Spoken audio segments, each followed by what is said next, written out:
so this must be to 70 and beyond.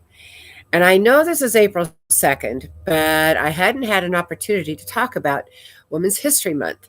And I definitely have had plenty of women in my life influence me over the years. And I just kind of wanted to talk a little bit about some of the women in my life, but also more importantly, how did we get started on this Women's History Month in the first place? So I was kind of doing a little research, and I discovered that Susan Scanlon, who was a legislative aide, went to Senator Barbara, hopefully I get this name right, Mikulski of Maryland and Orrin Hatch of Utah, and they were going to have just a week of March 8th as Women's History Week. And uh, Senator Mikulski said, I'd like to have a month. And Susan Scanlon said, I don't know that we can get a month. You know, animals will have a better chance of getting a month than we have getting a month. So they went for a week, and then they were trying to decide what week to make it. And Senator Mikulski says, well, how about if we do it on August 26th when we got the right to vote? And Susan Scanlon says, do you really want to be out on August 26th marching when it's hotter than blue blazes? And Barbara Mikulski says, you know what? You may have a point. So what other days do we look at? And Susan says, well, the March 8th is Women's International Day. So that's how it became Women's History Month, or History Week, rather. And then a little bit later, it did become a whole entire month.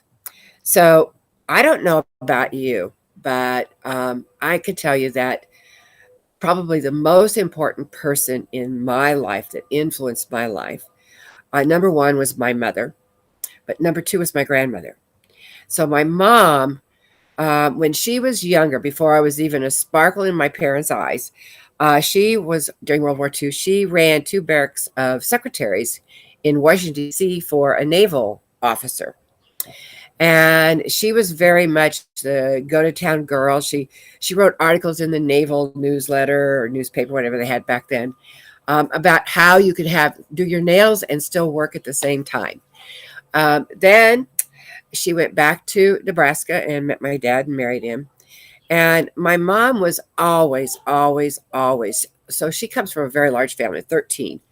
And she was the oldest woman. There was only 4 girls in this family. The rest of them were all guys.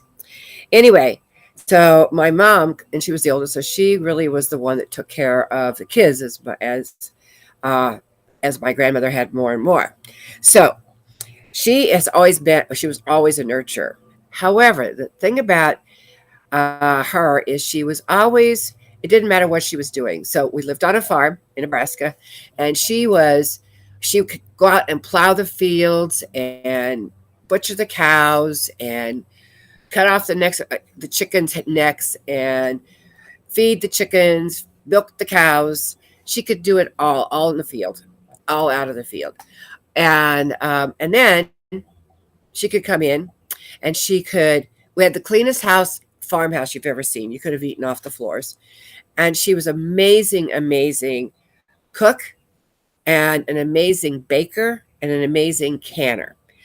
We pretty much were off the grid. You didn't use those terms back then, but we were very self-sufficient back then. My mom did all kinds of canning. We butchered our own meat. We had our own eggs. We milked our own milk, although I did not like milk coming from cows. I had to have store-bought milk. But then she did all of that, and she had a full-time job. As a matter of fact, the only reason I'm here is because she worked for a company called Baldwin Manufacturing. And they produced airplane filters or car filters. I'm not really sure exactly what. There's some kind of filters. Anyway, the Baldwins were very huge contributors to the Mayo Clinic. And I was very, very sick as a child. I was only, as a matter of fact, I'd been diagnosed with a rare kidney disease. And I should not have been here past 14 or 15, 16 years old. But because my mom worked for Baldwin's, and they paid for my mom and dad to take me to the Mayo Clinic, which is the only reason I'm sitting here talking to you. So Obviously, I have a lot of gratitude for Mr. and Mrs. Baldwin. But my mom taught me back in the early 50s, where it used to be that, a, a but they certainly weren't in any type of leadership positions. But my mom taught me that it didn't matter what you're doing, whether you're sweeping the floors or milking the cows or working or being a huge influence for two barracks of secretaries in Washington D.C. You can do anything you want to do, and for a young girl in the 50s, that was a very, very, very big message. My grandmother was an amazing baker. She baked at the Good Samaritan Hospital where my father was born, and my all my siblings were born, and I was born. Um, she was the baker, and people would come from all over the state of Nebraska to have her pies and her cookies and particularly her sweet rolls. And that's a tradition I've passed on continuously with my children and my grandchildren, is that every Christmas I make my grandmother's sweet rolls. And I can tell you, when I start kneading that dough, it's not my hands doing it. My grandmother's hands take over, and that's why they're so yummy. So, who are some of the people in your life that have been an influence to you? Who in your life has been some woman that says, if it wasn't for her, I have a list a mile long from the time I was a young girl.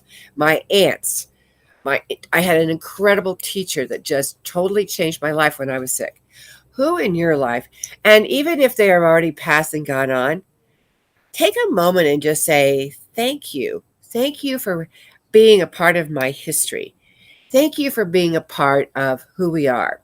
Now, I'm a part of a group called I Am a Woman Up, and everybody's been kind of highlighting other women in the group. I haven't had an opportunity to do that, so I'm going to be tagging people that have been huge influences in my life with this video. So I'm going to keep it really short, but I know it's past Women's History, but you know what? April 2nd, it's a Saturday. What can I say? I couldn't do it on a Thursday because that's not just to 70 and beyond. So take a moment, and even if you don't have time to write everybody individually, do a group text or do something to acknowledge all the incredible women in your life now. I am surrounded by family and dear friends that over these last 2 years, I would not have been able to make it. I would not be here talking to you because I would have quit. So those people, you want to really take a special time and thanks. But I'm going to be tagging a lot of you out there to say thank you, since I can't do it individually for each one of you because there's just way, way, way too many. My tribe of women is gigantic, and I've always said I'm the most blessed woman on the planet. I am the most blessed woman on the planet. So I hope you enjoyed the month of March and had a lot of fun times. If you were a woman, I celebrate you, and I celebrate what your influence is on the rest of the world. Thank you.